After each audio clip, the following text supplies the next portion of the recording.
Very good morning, students. We have started second chapter in accounts, and in previous video we have completed theory, yes, specimen of trading, PNL, and balance sheet.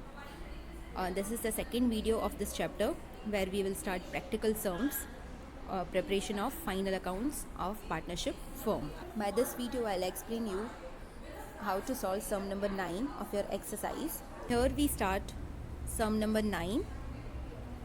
Parthiv and Priya are partners of partnership firm.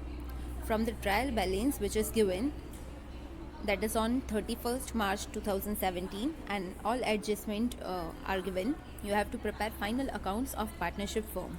Yes, see, this is trial balance where debit balances and credit balances are given, and then adjustments are given. Yes, and you have to prepare final accounts by trial balance and adjustment.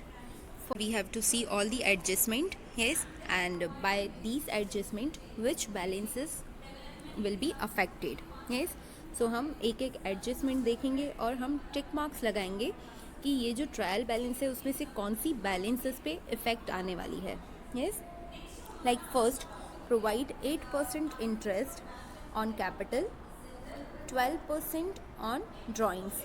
yes, जो हमने first chapter में सीखा था, interest calculate करना capital का और drawing का. yes, वही हमें कैलकुलेट करना है, बट यहाँ पे ड्राइंग्स के लिए कुछ सेपरेट इन्फॉर्मेशन दी है. See here, Parthiv had withdrawn 400 at the end of each month. So इसका जो ड्राइंग का इंटरेस्ट आएगा वो कुछ डिफरेंट कैलकुलेशंस होगी.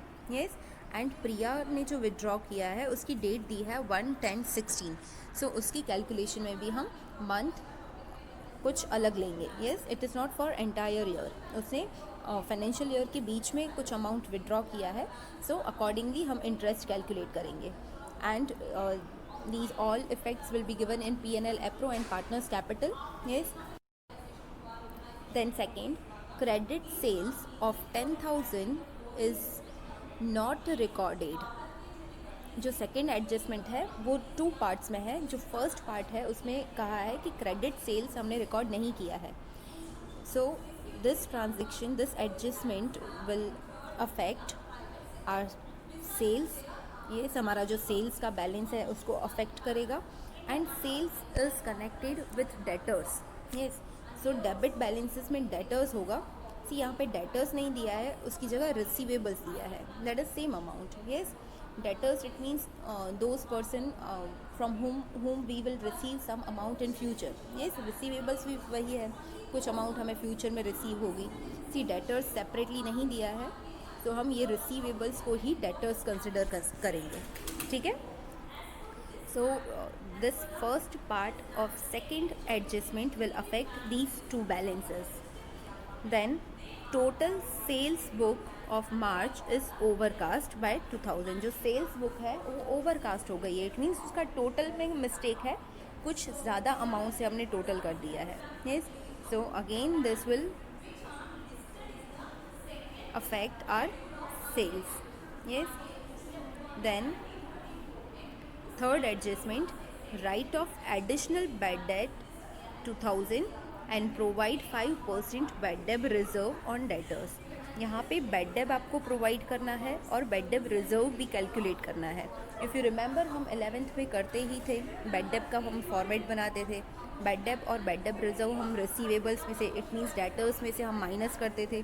यस, सो यहाँ पे भी सेम, ये जो बैड डेब रिजर्व की कैलकुलेशन है वो रिसीवेबल्स को अफेक्ट करेगी और साथ ही हमारा बैड डेब और बैड डेब रिजर्व का फॉर्मेट बनेगा. यस, यू कैन सी यहाँ पे ओल्ड बैड डेब या बैड डेब रिजर्व नहीं दिया है. अगर दिया होता तो हम उसकी भी मार्किंग लगा दें. यस, एंड बैड डेब का जैसे PNL में हम फॉर्मेट बनाते हैं, if you remember, on, no. Yes, bad debt old, bad debt new, bad debt reserve new, bad debt reserve old. जो फॉर्मेट एक स्ट्रक्चर बनता है वही स्ट्रक्चर में हम बैड डेब रिकॉर्ड करेंगे. That I will explain you with some. Then जो next adjustment है, adjustment fourth, furniture of 4000 became obsolete which is not recorded in the books. कोई फर्नीचर है, फर्नीचर में से कुछ 4000 का फर्नीचर है जो अब ऑब्सोलेट है, वो हमारा लॉस है, हमें रिकॉर्ड करना पड़ेगा. So this will affect the balance of furniture. So here we have to put tick mark on furniture. Yes. Then fifth, a court has finalized claim of 4000 for not meeting agreement to provide goods to customer. 4000 का एक claim finalize हुआ है. It means this is our liability. हमें ये claim pay करना पड़ेगा. 4000 rupees we have to pay in future. Yes, one side it is liability and as well as we have to record it as loss. Then sixth, outstanding wages of rupees 2000 is recorded in wages account. Wages account में ये properly record हुआ है, but ये 2000 rupees trial balance में recorded नहीं है. It means ये हमारी लायबिलिटी है, हमें एज ए लायबिलिटी रिकॉर्ड करना था, हमने रिकॉर्ड नहीं किया है. सो इसकी भी कुछ इफ़ेक्ट आएगी. सी यहाँ पे वेजेस में इफ़ेक्ट इसलिए नहीं आएगी, हम वेजेस को टिक मार्क इसलिए नहीं लगा रहे हैं क्योंकि वेजेस अकाउंट में ऑलरेडी ये रिकॉर्डेड है. यस, एरर कहाँ हुआ है? ट्रायल बैलेंस में, जहाँ पे हमने लायबिलिटी में शो नहीं किया है. Yes, now see we have mark balances which will be affected with adjustment. अब जिस पे हमने टिक मार्क लगाया है वो हम इनसाइड कॉलम में लिखेंगे एंड रेस्ट बैलेंसेस हम डायरेक्ट आउटर कॉलम में लिखेंगे. Yes,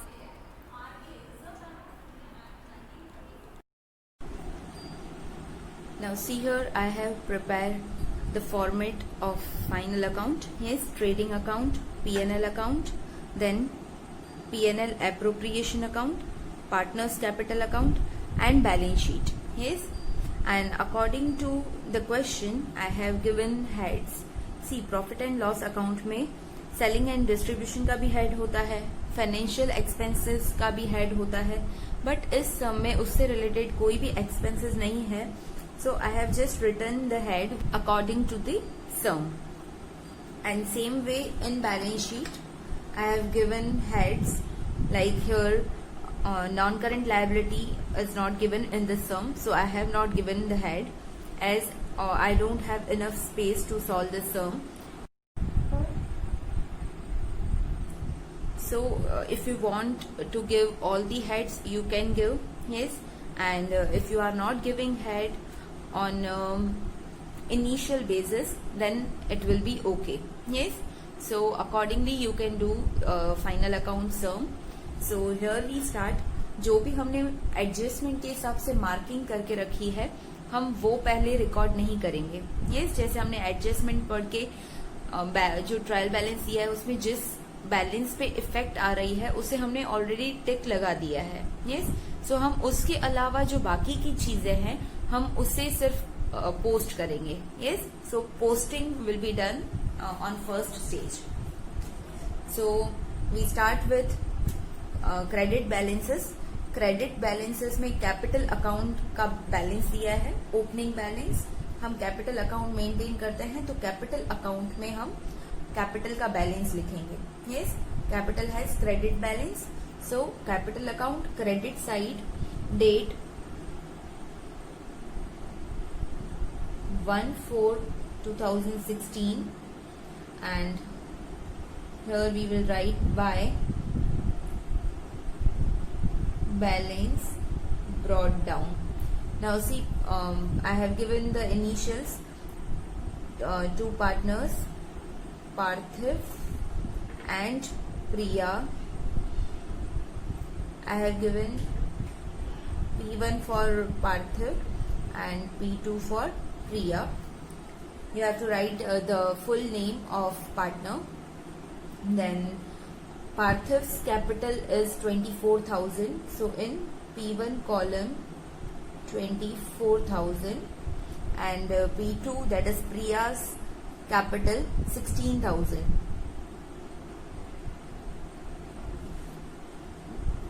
This is opening balance of the capital account. Then sales is given, but related to sales some adjustments are there. So sales balance we will write in inside column. Yes, we are recording sales in trading account. Yes, credit side here we will write sales inside column 2 lakh.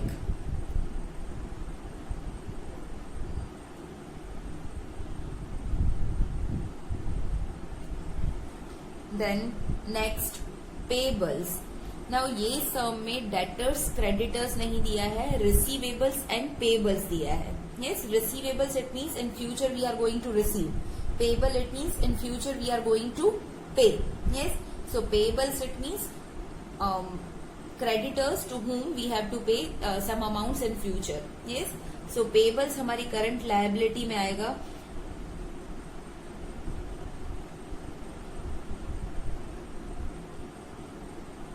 And payable से related कोई भी adjustment नहीं है, सो हम direct outer column में हम लिख देंगे 30,000 payables. Then next goods distributed as sample. हमने गुड्स डिस्ट्रीब्यूट किए हैं एज अ सैंपल. ये पॉइंट अगर एडजस्टमेंट में दिया होता तो उसकी ड्यूअल इफेक्ट आती. एक तो हम यहाँ पे परचेस में से माइनस करते, यस, एंड दूसरा हम फ्री सैंपल की तरह हमारे गुड्स डिस्ट्रीब्यूट कर रहे हैं. सो that is advertisement expense, P&L account debit side.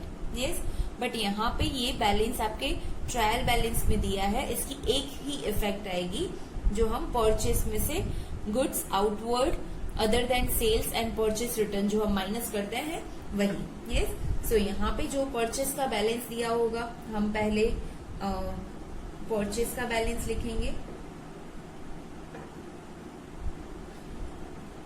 जो भी परचेस का बैलेंस होगा हम परचेस का बैलेंस लिखेंगे एंड उसमें से गुड्स आउटवर्ड जो हो रहा है डिस्ट्रीब्यूटेड एज फ्री सैंपल वो हम माइनस कर देंगे. So here minus goods distributed as sample and amount is 2,000.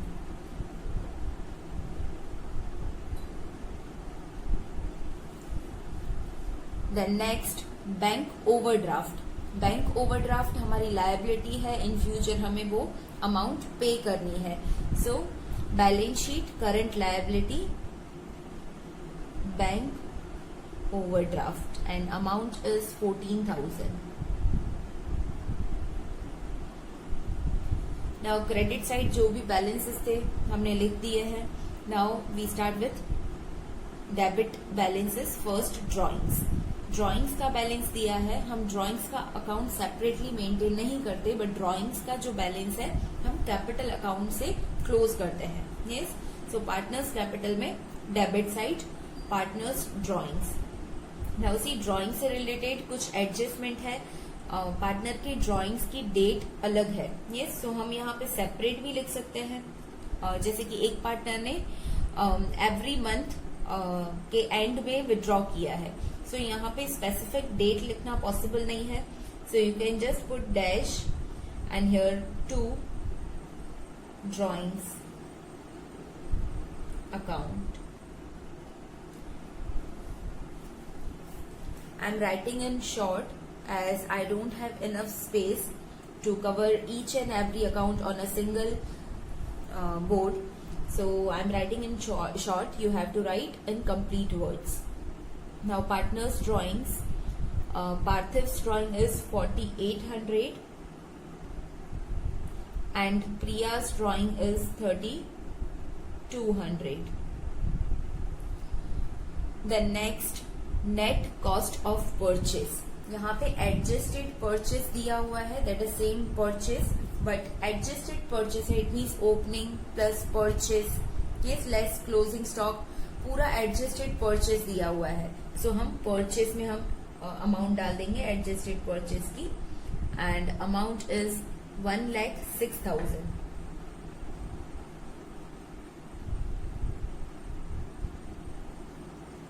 This is amount of purchase. Then stock of goods. Stock of goods में ब्रैकेट में दिया है 31st March 2017 and we are preparing accounts on the same date. Yes, so ये closing stock दिया है. जब closing stock trial balance में दिया है तब उसकी एक ही इफेक्ट होती है, that is in balance sheet current assets. Yes, अगर एडजस्टमेंट में दिया होता तो हम ट्रेडिंग में भी लिखते, हम बैलेंस शीट में भी लिखते। यस, बट यहाँ पे क्लोजिंग स्टॉक का बैलेंस ट्रायल बैलेंस में दिया है, उसकी एक ही इफेक्ट आएगी। Yes, and that will be in balance sheet in on asset side under the head of current assets. So we will write here closing stock and amount is 28,000.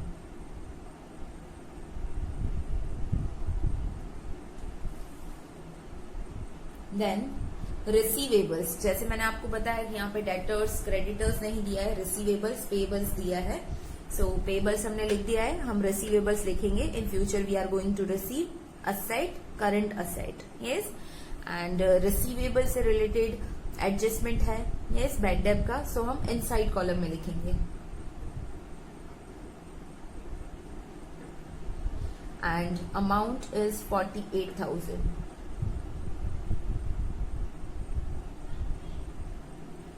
Then wages and salary, अब जो दिया है वो wages and salary दिया है। जब दोनों expenses jointly दिए हैं, so first one will be considered wages. Yes, and wages are related to production. Yes, so trading में आएगा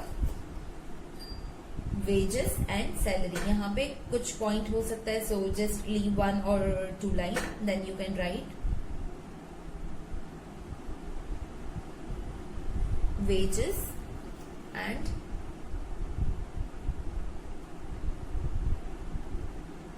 salary, and amount is 10,000.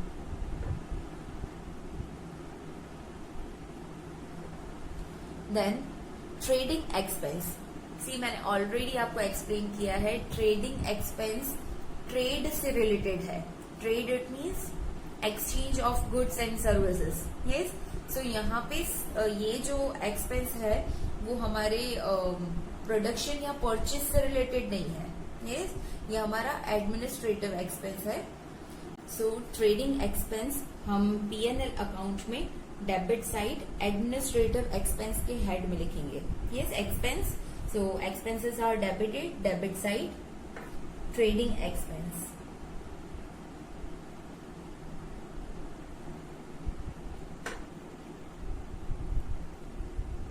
And amount is 16,000. Then next is building. Building से related कोई भी adjustment नहीं है, हम directly हमारी asset side fixed assets में लिख देंगे building.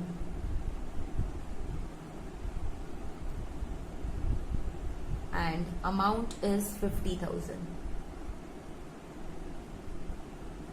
Then next furniture and fittings, उससे रिलेटेड एक एडजस्टमेंट है, सो हम इनसाइड कॉलम में लिखेंगे furniture and fittings, and amount है 10,000.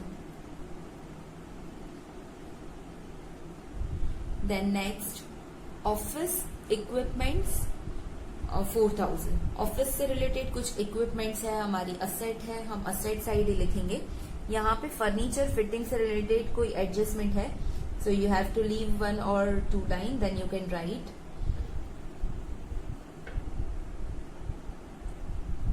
Office equipments and amount is 4,000. Then packing material stock, ये हमारा स्टॉक है पैकिंग से रिलेटेड। यस, सेम, ये क्लोजिंग स्टॉक गुड्स का है, और दूसरा जो अब दिया है क्लोजिंग स्टॉक वो पैकिंग का है। यस, पैकिंग मटेरियल स्टॉक, वो भी हमारी असेट है, करंट असेट्स में आएगा। यहाँ पे कुछ एडजस्टमेंट है, so you have to leave 4 to 5 lines and then you can write packing material stock.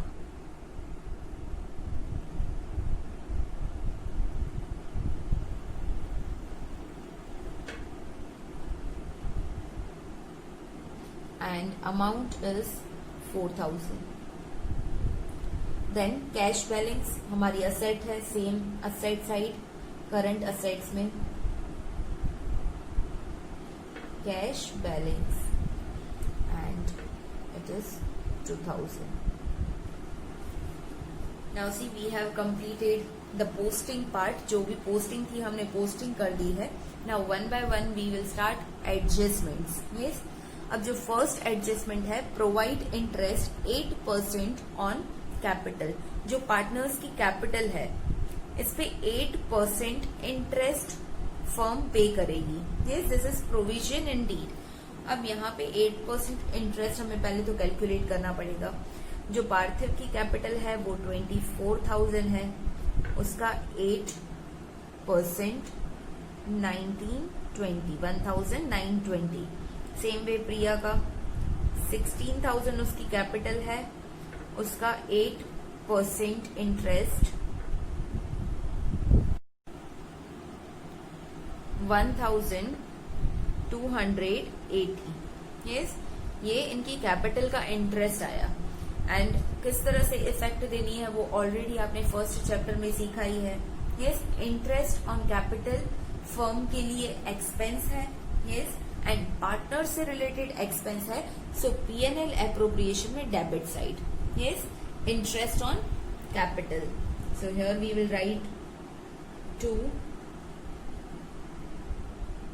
Interest on capital account for Parthiv and Priya. जो पार्थिव की कैपिटल पे इंटरेस्ट है दैट इज 1,920 एंड प्रिया की कैपिटल पे इंटरेस्ट है 1,280.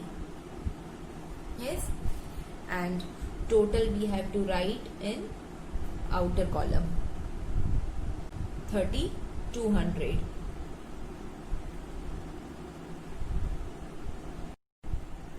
देन सेकेंड इफेक्ट जो मैंने आपको एक्सप्लेन की थी फर्स्ट चैप्टर में, cross effect. Yes, P&L appro debit, partners capital credit.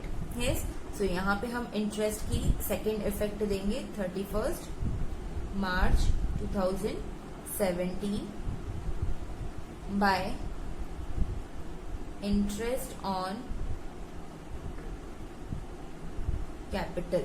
Yes, पार्थिव का इंटरेस्ट है 1,920 एंड प्रिया का 1,280. Yes, this is the second effect of interest on capital. Now the most important second part of this first adjustment, interest on drawings. Yes, now see Parthiv had withdrawn 400 at the end of each month, where Priya had withdrawn on 1/10/2016. Now we have to make some calculation for this. Now see first we will calculate for Parthiv. Yes, Parthiv के लिए कहा है कि पार्थिव ने 400 rupees withdraw किए हैं at the end of each month. Yes, her month में उसने 400 रुपीज एंड में विड्रॉ किए हैं. सो इंटरेस्ट ऑन कैपिटल के लिए फॉर्मूला लगेगा. यस, जो उसका मंथली अमाउंट है that is 400 multiply interest rate क्या है 12%. सो 12 divided by 100. You can directly calculate 400 multiply 12%. Yes, and and में उसने विड्रॉ किया है. सो 66 डिवाइडेड बाय 12. सो इसका इंटरेस्ट आएगा 264. This is for Parthiv. Yes, अब जो प्रिया का इंटरेस्ट हमें कैलकुलेट करना है उसकी डिटेल्स कुछ अलग दी है.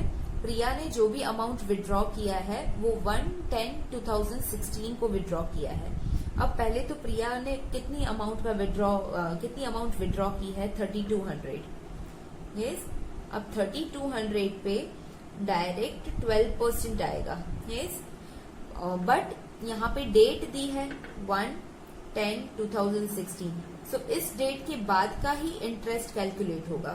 सो 10, 11, 12, 1, 2, 3. 6 मंथ्स का आएगा. Yes, again I am explaining. उसका विड्रॉ हुआ है 1/10/16 को.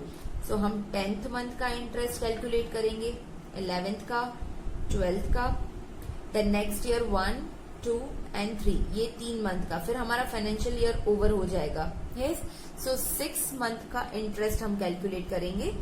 So here multiply 6 divided by 12. So you will get 192. ये जो इंटरेस्ट है वो प्रिया का है. Yes, now we have to give effect in P&L appropriation and partners capital. Interest on drawing is charged on partners.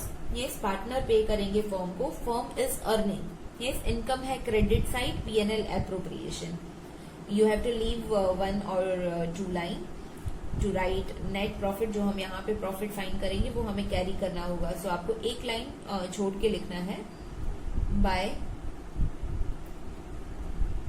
Interest on partners drawings.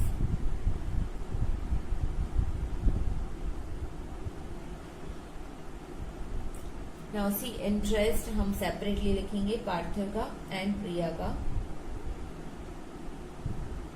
Parthiv and प्रिया. पार्थिव का जो interest है वो 264 है एंड प्रिया का 192.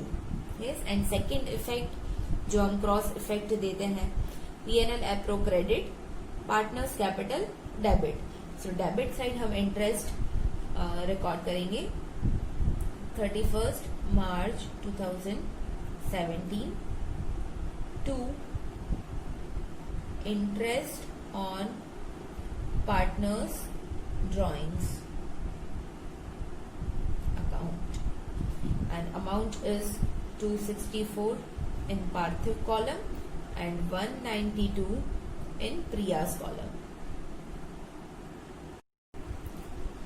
And here we have to write the total 456.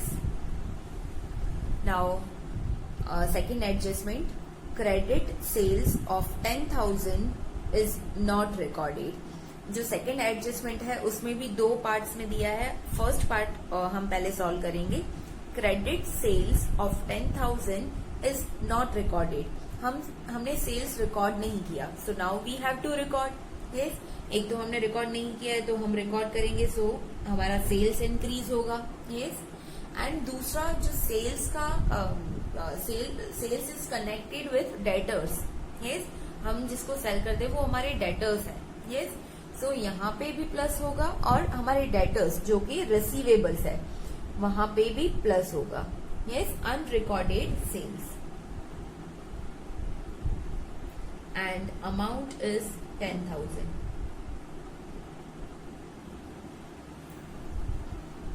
And here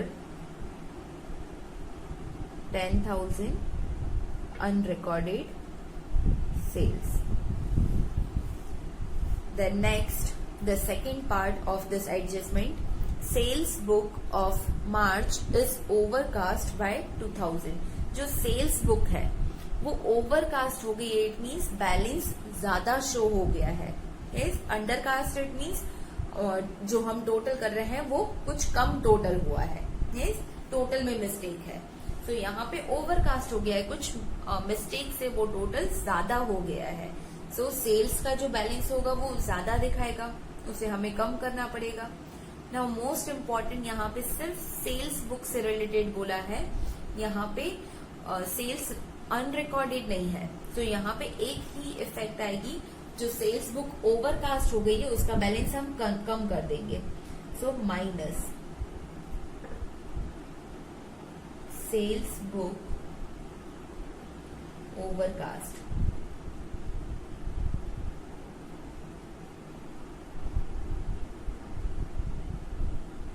and amount is 2,000. Then third, write off additional bad debts of rupees 2,000 यहाँ पे पहले bad debt हमें राइट ऑफ करनी है। सो जो हमारा पीएनएल अकाउंट है वहां पे बेड डेप का फॉर्मेट बनेगा, जो मैंने आपको ऑलरेडी एक्सप्लेन किया हुआ था 11th में। I hope you remember. See first we will write bad debt, that is old. Then we will write bad debts, that is new. Yes. Then again we will add bad debt reserve, that is new. And then we will deduct bad debt reserve old. Yes. Bad debt reserve. O and on and O no. Yes. O stands for old and N for new. Yes, इस तरह से short में आप learn कर सकते हैं। अब यहाँ पे बोला है कि हमें बेड डेप राइट ऑफ करनी है 2000 rupees. It means that is bad debt new. So bad debt new के सामने मैं 2000 लिख दूंगी। यस, एंड बेड डेप हम डेटर्स में से माइनस कर देंगे।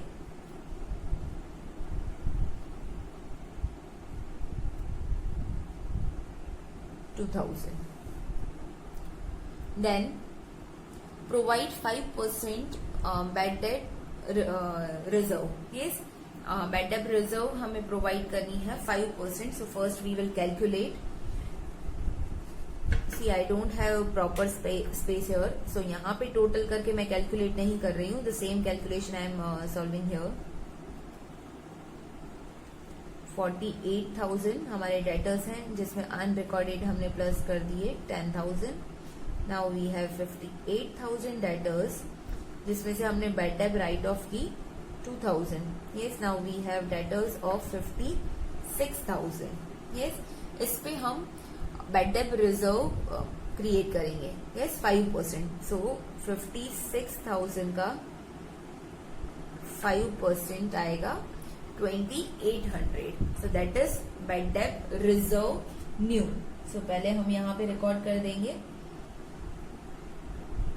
2,800 एंड सेकेंड इफेक्ट हम यहाँ पे बेड डेप के बाद बेड डेप रिजर्व माइनस करेंगे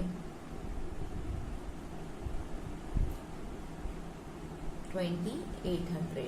यस, यहाँ पे जो हमारा नेट अमाउंट आएगा हम आउटर कॉलम में लिखेंगे 53,200. Then the next adjustment, furniture of 4,000 became obsolete, which is not recorded in the books. Furniture है, ऑब्सोलेट हो गया, अब काम का नहीं है, हमारा लॉस हुआ है. पहले तो फर्नीचर फिटिंग्स में से माइनस कर देंगे because that furniture is not usable now. Yes, so that is our loss and amount is rupees 4,000. so यहाँ पे हम 4,000 माइनस करेंगे, so we will get 6,000 that will be recorded in outer column. and ये 4,000 हमारा loss है, so हम P&L account में debit side record करेंगे loss due to obsolete furniture.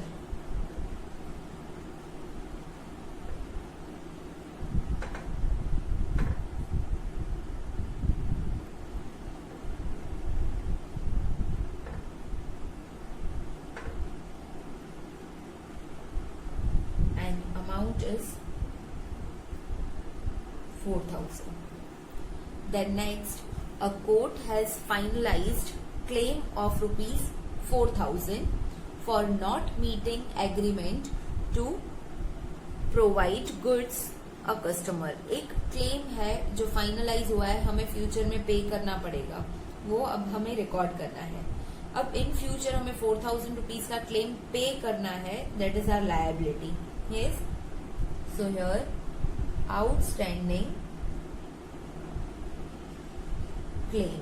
yes, and claim का अमाउंट है 4,000. तो पहले तो हम हमारी लायबिलिटी रिकॉर्ड कर देंगे. yes, एंड दूसरा ये 4,000 जो हमारी लायबिलिटी क्रिएट हुई है, क्लेम फाइनलाइज हुआ है और हमें पे करना पड़ रहा है, वो हमारा one kind of loss due to claim. So हम P&L अकाउंट में डेबिट साइड रिकॉर्ड करेंगे loss due to claim and amount is 4,000. Then next, outstanding wages of rupees 2,000 is recorded to wages account, but outstanding wages account is not recorded in trial balance. अब जो wages है, outstanding wages है, वो यहाँ पे तो recorded है. See generally जब आउटस्टैंडिंग वेजेस का कुछ एडजस्टमेंट दिया होता है तो हम यहाँ पे भी प्लस करते हैं और लायबिलिटी में भी लिखते हैं. यस, बट अब यहाँ पे क्या बोला है कि वेजेस में तो ऑलरेडी रिकॉर्डेड है. इट मीन्स यहाँ पे इफेक्ट दे दी है, बट ट्रायल बैलेंस में नहीं दिया हुआ है. इट मीन्स हमारी लायबिलिटी रिकॉर्ड नहीं की हुई है. So now we will record our liability. Liabilities में हम लिख देंगे आउटस्टैंडिंग वेजेस एंड अमाउंट है 2,000 रुपीज.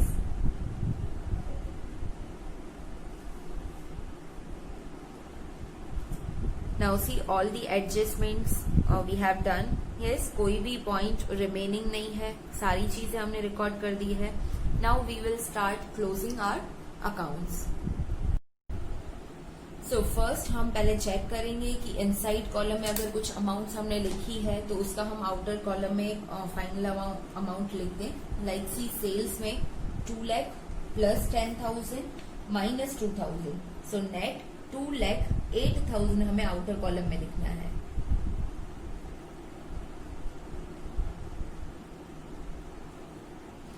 एंड परचेस में परचेस दिया है माइनस 2,000. जो गुड्स आउटवर्ड है अदर देन सेल्स वो हम माइनस कर देंगे. सो यहाँ पे अमाउंट आएगी 1,04,000.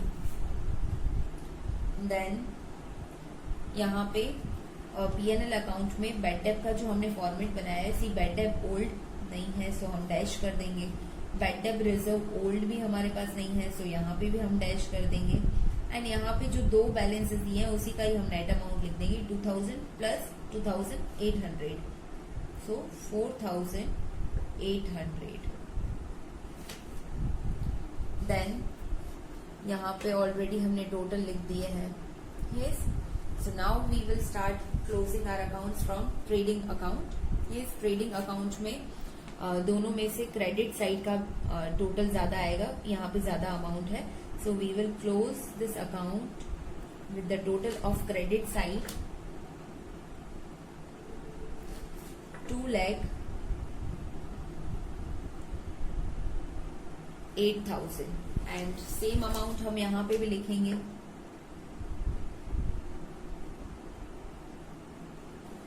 Yes, अब यहाँ पे जब आप माइनस करोगे तब आपको कुछ डिफरेंस अमाउंट मिलेगा.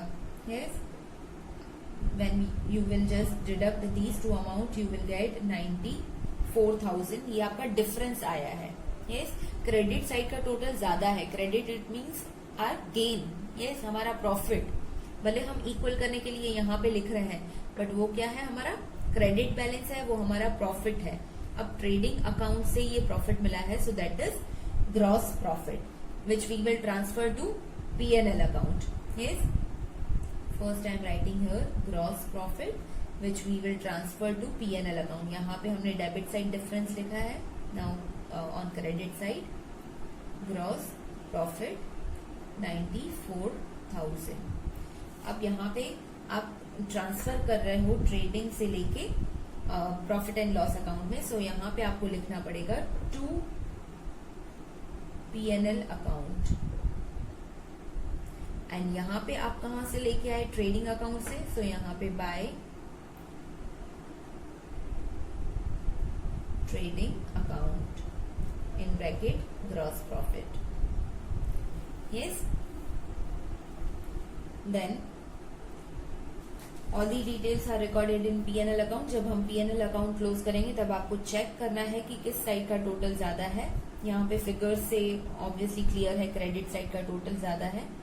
सो हम क्रेडिट साइड के अमाउंट से हम टोटल के अमाउंट से हम अकाउंट क्लोज करेंगे. यहाँ पे 94,000 एंड सेम हियर 94,000. जब आप ये से माइनस करोगे तब आपको कुछ डिफरेंस अमाउंट मिलेगा 65,200. यस, ये हमारा नेट प्रॉफिट है which you will transfer to P&L appropriation. So to P&L appropriation account into bracket net profit. Whatever you are writing on debit side, you have to write with to, on credit side by. Yes. Then ये जो net profit है ये हमें transfer करना है P&L appro में, credit side net profit. So by P&L account into bracket net profit and amount is 65,200. Now we will close P&L appropriation account. Again you have to check the total. यहाँ पे credit side का total ज्यादा है, सो हम credit side की amount से account close करेंगे. Total on credit side is 65,656. Same amount we will write on debit side 65,656. And when you deduct this amount 3,200, you will get a difference of 62,456. ये जो हमारा आया है वो डिविजिबल प्रॉफिट है जो हम पार्टनर्स में डिस्ट्रीब्यूट करेंगे. यस, नाउ सी, दो पार्टनर्स हैं, पार्थिव एंड प्रिया. आपका जो क्वेश्चन है उसमें कोई भी डिटेल नहीं दी है profit and loss account, profit and loss ratio से related. So we will distribute equally. Ratio होगा 1:1, टोटल इज 2. पार्थिव के लिए 62,456 जो हमारा प्रॉफिट है, मल्टीप्लाई पार्थिव का शेयर है 1/2 एंड सेम प्रिया का भी है. So I am just calculating for Parthiv and same will be for Priya. So जब आप डिस्ट्रीब्यूट करोगे तब एक पार्टनर को आएगा 31,228 and same for second partner 31,228. Yes, so here we will write. हम ये प्रॉफिट पार्टनर्स कैपिटल में लेके जाएंगे. सो यहाँ पे हमें लिखना पड़ेगा टू